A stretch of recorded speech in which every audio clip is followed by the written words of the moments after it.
Hey guys, so I'm in the middle of a bunch of projects right now, so I don't really have a sew with me video ready yet. I'm finishing up a dress and I'm finishing up a quilt, but I do have a little bit of mending I need to do today. But I do have to go to work today eventually. I have a couple headshots that I need to do for the new year. Besides that, I just want to get this mending done, and I've kind of been putting it off for a while, so it needs to happen.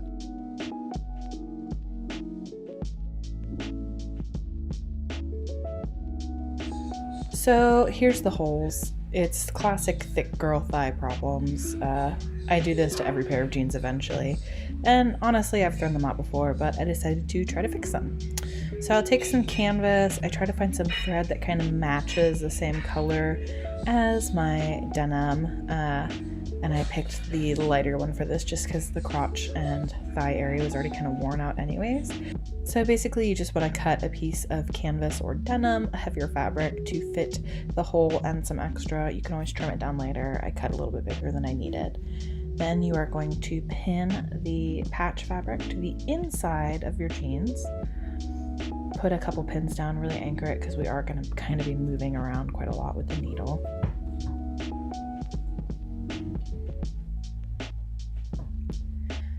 And then I take the bottom part of my machine off, so it's the kind of the arm feature. I don't know what that's called, but I take it so it's a much smaller arm. And then basically what you're going to do is, following the warp and weft, or the way the fabric threads cross, you're going to stitch back and forth. Do one direction a bunch of times, and then you're going to do the other direction just as many times. You're really reinforcing it. So A, you're fixing the tear, and B, you are making sure that it lasts a little bit longer.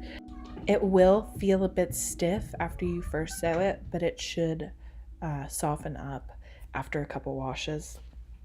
But you're really just going back and forth and almost creating a new fabric. It's very similar to darning a sock. In fact, it might be called darning if you're sewing as well. Like I said, I'm not a super expert mender, but I think that this turns out really, really well, and it's easy enough for anybody to do. And when you feel satisfied that it is all stitched up well, you're going to end the stitch by either using the end button or back tacking again. And I'll just trim the threads, and I'm also going to set my stitches with a really hot iron.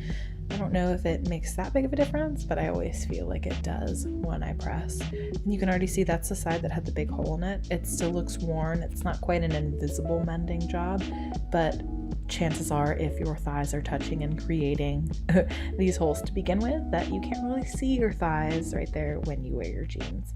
It certainly looks much better. And now for the patch, you can see how there's a bunch of extra. I just trimmed it off with pinking shears to prevent fraying, but there are other things that you could do. Just finish it however you'd like. Like I said, it's on the inside of my jeans, so I don't really care what it looks like.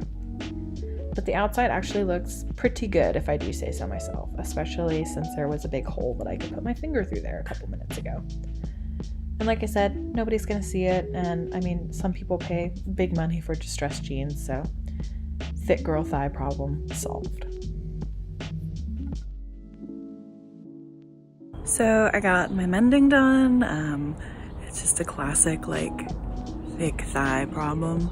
I hope it helps somebody. It's really easy. You don't have to be good at sewing. You basically just have to know how to sew straight and then reverse on your machine.